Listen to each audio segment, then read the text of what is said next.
It's been a bit of a slow start so far, but I've come out into the garden this morning, so I want to do a bit of tidying up. We had a really good display of the foxgloves this year, but I want to scatter some of these seeds elsewhere in the garden, just so that we have them, well, so we have them elsewhere. These are all out in front of the cottage, in the front windows, but I would like some in the back of the flower beds too. So hopefully in a couple of years' time we'll have foxgloves everywhere.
I'm going to be making some adjustment, well, I'm going to be making an adjustment to my carved pullover that I knit last year.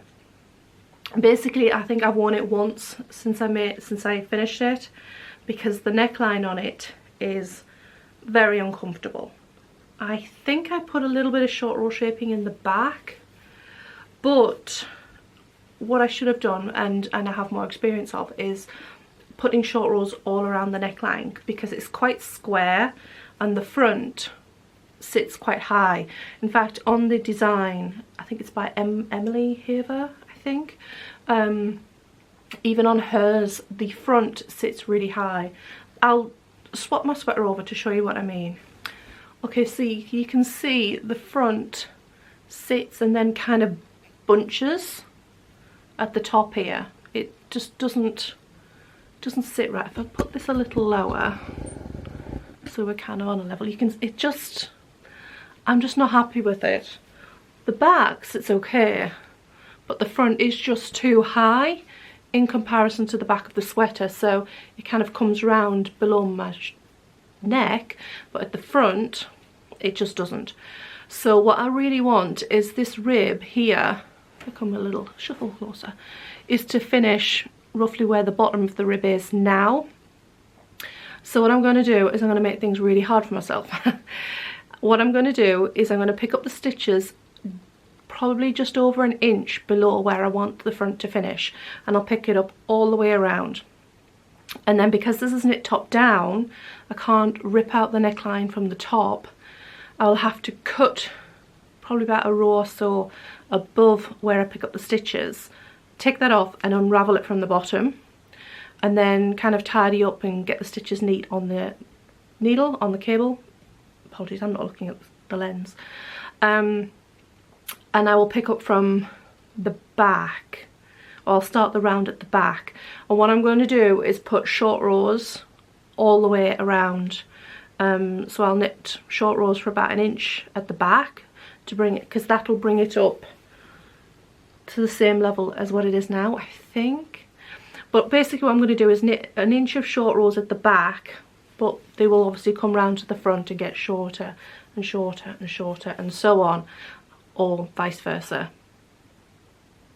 I think the longest ones go at the bottom. Yeah, the longest ones go at the bottom, and then they get shorter and then shorter and shorter and so on until there's about an inch of short row depth at the back, but the front will still be an inch below here. And then knit one round to tidy up the short rows, and then re-knit the rib. My only problem I'm going to have is because this is a raglan and these have been knit top down, so they're increases, my decreases might look slightly different. Hopefully not too badly, but at least it'll get somewhere, because I just don't wear it because this irritates my neck. The yarn is, it has got alpaca and wool and viscose in, I think, but something in it is a little bit scratchy. It's probably the wool, probably not the alpaca, but I'm not sure. But because it's on this part of my neck, it's quite sensitive. I'm okay once we get a bit further, but he is quite sensitive, so it's, once it's above my clothes, it's itchy. And this is a cropped one to wear over dresses, and most dresses the neckline's not high, although I do have a couple of collared ones. This usually gets worn with, or would at least get worn with, a round neck dress. So that's what I'm going to do this afternoon. I will reuse the yarn that I frog out in the rib because it'll be all wiggly, but it won't show in the rib. And I do have leftover yarn from knitting this and my arboreal sweater, and this isn't wiggly, this is just normal out of the ball, and it's drops soft tweed. Yeah, it's got merino wool in, so I can't imagine it's the merino that's irritating. It's got 50% wool, 25% alpaca, 25% viscose, and colourway 18, which I think is carrot cake. So I'm going to do that, I think.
Okay, I've managed to pick up all the stitches and fix them as I go around to make sure I haven't got any on the wrong rows and such like, which I always do.